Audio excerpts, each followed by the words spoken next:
what's up, Foreclosure Fix family? DJ Olojo here. And before we dive into today's podcast, I just want to say a prayer for all those who are impacted by the most recent hurricane that came through the Southeast. It's a lot of devastation. And I know we are all busy, and I know that we all are in our own worlds and we have so much to do, but there is a lot going on and there are a lot of people hurting. And so in times like this, we definitely need to come together and show love. And so if you do have additional resources or funds, consider donating. I know there's a lot of great charitable organizations, the Red Cross, and local organizations that can help those who are impacted in Florida, Tennessee, Georgia, and the Carolinas. But if you can't, say a prayer, and that goes a long way as well. So if you would, please, Heavenly Father, I lift up all those people who are hurting in this season, those people who have been impacted by the deadly storm. I ask that you just would bring them comfort. I ask that you would just let first responders and those who have lost their lives, oh Lord, be saved. And, oh Lord, I ask that you would just be with their families that are mourning, those who are rebuilding, and those who are just trying to come together. I ask that you would just make a way, oh Lord, and that you would just be glorified in all these things. In Jesus' name, amen. That being said, y'all, definitely consider donating or doing something if you can help. I know I don't really watch the news that much, but when you get multiple text messages from multiple people trying to organize different things, they kind of help me curate my news. And once I kind of dove into everything that's going on, it is really, really bad in many areas, Asheville especially. I know parts of Georgia, just lots of devastation. And so again, definitely please keep the whole Southeast and those impacted in your thoughts and in your prayers. With that being said, that brings us to our podcast today. On today's podcast, we are talking about case studies. We're going to go through numerous case studies and talk about the motivation for each person in the transaction. Hey, what's up, Foreclosure Fix family, and welcome to another episode of the Foreclosure Fix podcast, where our goal is to help 1 million homeowners successfully navigate foreclosure. Now, if that mission resonates with you, please do me a favor, like, subscribe, or share our content with someone who you know can benefit. Or better yet, get them a copy of our latest book called The Foreclosure Fix, 12 Proven Steps to Beat the Bank, Escape Foreclosure, and Turn Your Property into a Profitable Asset.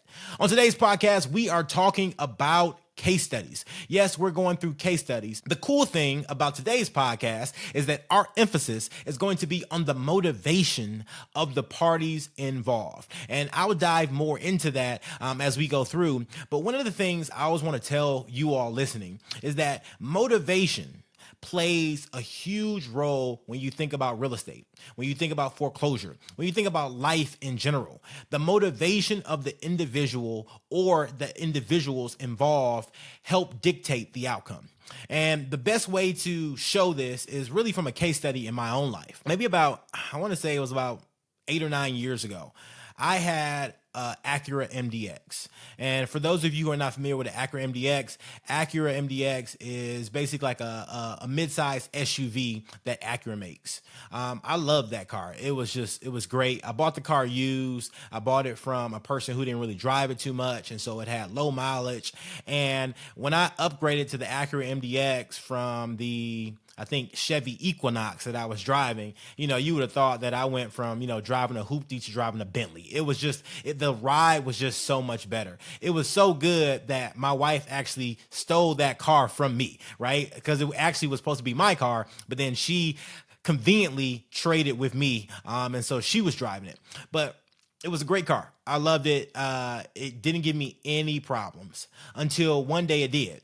And on this particular day, I was driving in the car, and I had a colleague in the car with me, and I had my realtor in the car with me, and we were all headed to a closing. And so, everybody's feeling good, excited. We're headed to a closing, about to sell a property, and we were about 5 minutes away from the closing attorney's office, and, my car would not accelerate. It just would not accelerate.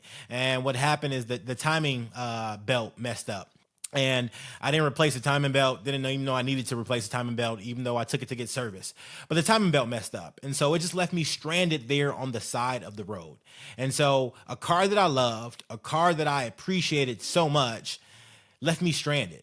And from that day forward, I just was like, nope, this car is done. And the crazy part about it is that when I took it to the mechanic said, well, the fix is going to be like a $1,200 fix, we can fix it for you, and the car would be just like new. But in my mind, I was like, nope, this car let me down. I am done with this car. And so as a result, I sold the car to the mechanic for pennies on the dollar, and the mechanic probably made the repair himself for a couple $100 and then just resold the car. And he probably made, thousands of dollars off the sale. But I didn't make any money. I actually probably lost money. But in my mind, it was the right thing to do at the moment because that car let me down. And so when we talk about motivation and we go through these case studies and I talk about real estate transactions, you have to remember that everybody's coming from a different place. And so when you are going through a foreclosure situation and you are stressed out and things are just like stressful, and maybe you are going through a divorce, or maybe you have an illness, or maybe you have a sickness, your motivation to do something may be different. Or if you don't have a lot of time left and the clock is ticking, the motivation matters. And so what I'm telling you all is that when I go through these case studies, don't say, oh man, why did this person do this? Or how did they do that? You have to always put yourself in their shoes. And people often make either bad decisions or great decisions when they are motivated correctly. And when I say great decisions, because sometimes selling is the best decision for you when you are in a stressful situation and you know that you're not going to get out of it easily. And so with that being said, I want to go through a couple case studies. I want to highlight the motivations of each party. So as you're thinking about your own situation and you are going back and forth, figuring out what to do, you can really understand the motivation on how to get to the other side of foreclosure successfully. All right. So my first case study is a file that we were working for numerous months. And this person had been delinquent for a long time. This person was an elderly person, and they had a stepson who basically was not very honest. I'll use that word. That's probably the best way to put it. In addition to that, they had recently lost their spouse. So he was a widow. And he basically needed help. His stepson wasn't helping him and things like that. And so he just got behind on all his bills because of the fact that, when you're elderly and you need help, you just need help. And it's hard making sure all these people are paid and all this other stuff. And so it's not that he didn't want to pay. It's just that he really just needed help. And he was going to lose his house because he just didn't have help. And in this scenario, what happened is that one of his friends stepped up to help him. And she is not in the will. She is not going to get anything when he passes away. She is just being a good neighbor. And as a result, he is now back on track with his foreclosure. He's out of foreclosure. He's back on track with his bills on time. And this individual, this person, her motivation was that she saw no one else stepping up to help. And so what I want to remind you is that there are good people out there who don't want anything from you, who want to help you get to the other side of your foreclosure. If your situation is one in which where you just have too many bills, you're overwhelmed by all the paperwork associated with it, and you have the resources, you just don't know how to allocate them, there are people out there who will help you, and many would do it free of charge. And you may have family members who maybe have stolen from you in the past, and I get that. You have fear built up, and that is a legitimate feeling. And it's okay to say, hey, somebody burned me. I'm not going to get burned again. But you can't close the door to everybody just because one person did that. And so vet the people, see who can help you, and adjust your finances so you can put yourself in a better situation, just like this person did to get back on track with their foreclosure situation. The next person is a person who we have been in litigation with for the last 36 months. Yes, litigation for 36 months. This is a file in Pennsylvania, so the foreclosure timeline, one is already long, but then when you have different roadblocks or people are playing games, they can extend the process a lot longer. So for the last 36 months, we've been in litigation with this person. And I've talked about this in some previous case studies, but their loan balance was pretty minimal. It was only a few $1,000s. However, because of the litigation, they racked up over $20,000 in legal costs on our side that are reimbursable if they decide to reinstate or if they decide to pay off the loan. They've also had their own attorney, and they racked up numerous legal charges with their own attorney. And so instead of paying just a few $1,000s, these folks have racked up almost $50,000 in legal bills.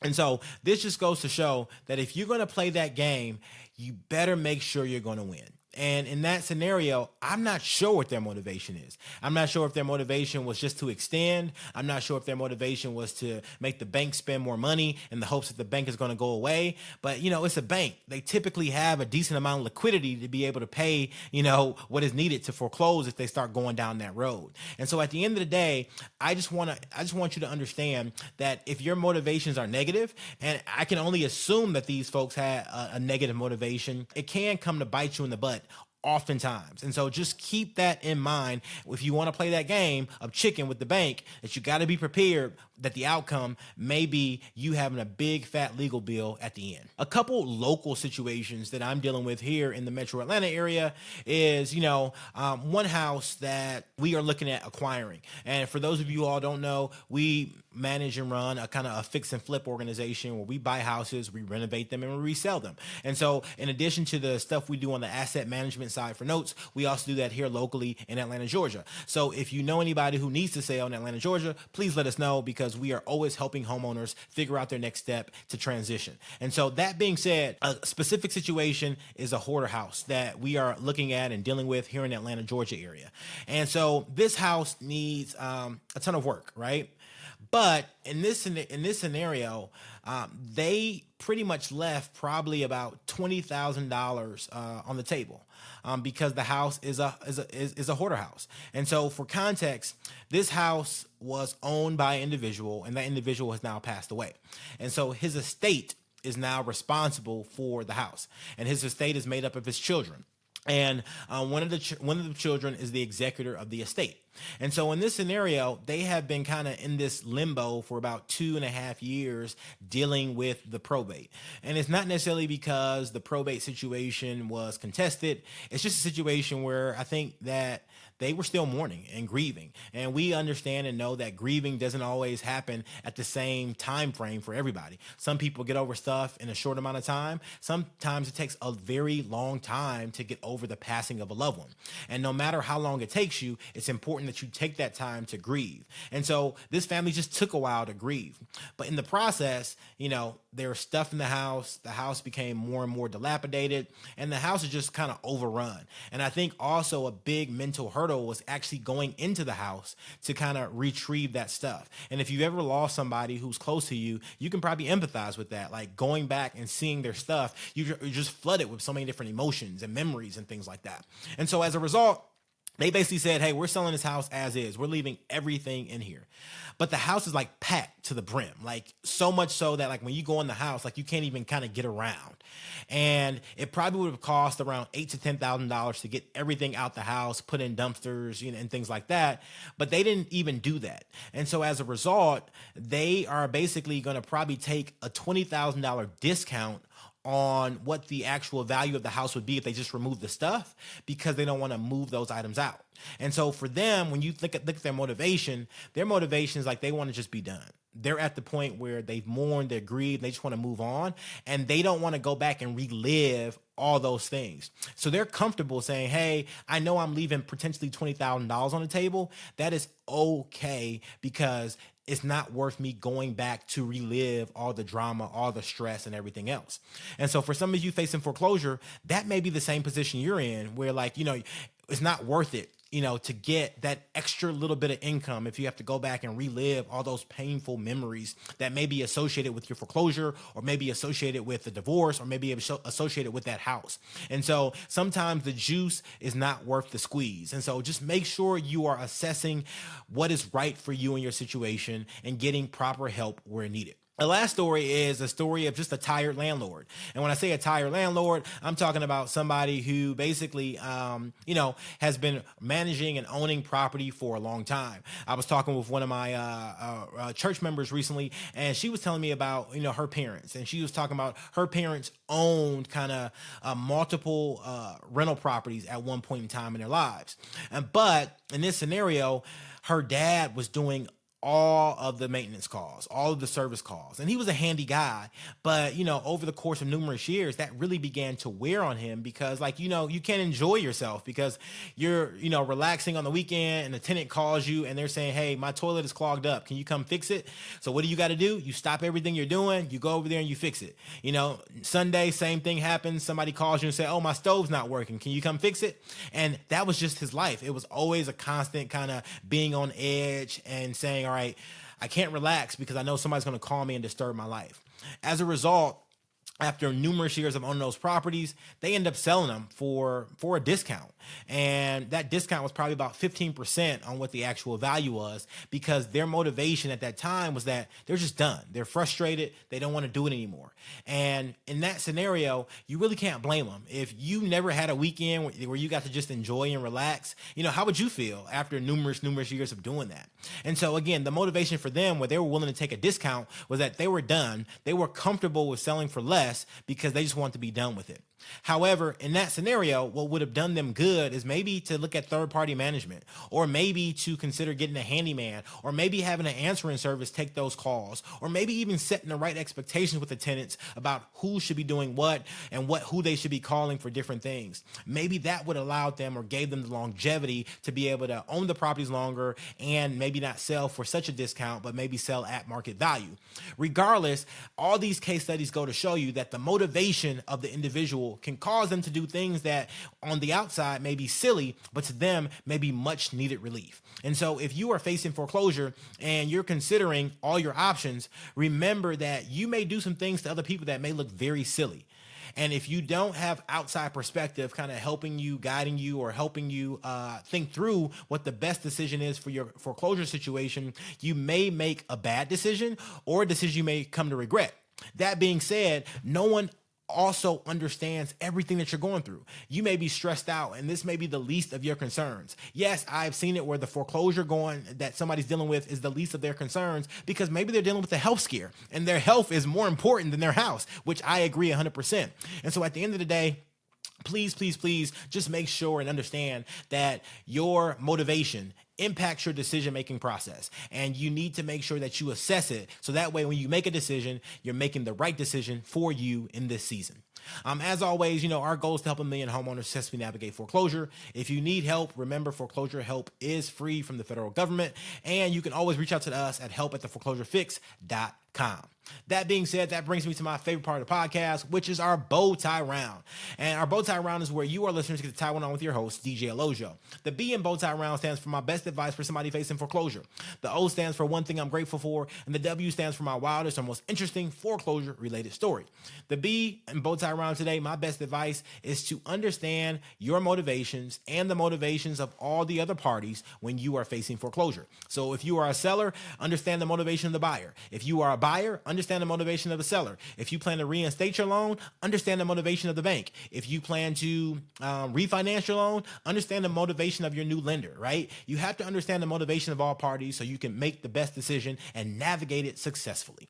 The one thing I'm grateful for, I am grateful for that good old GPS. Yes, the other day, Verizon nationwide had like some outages and I didn't have, phone access for about 6 hours.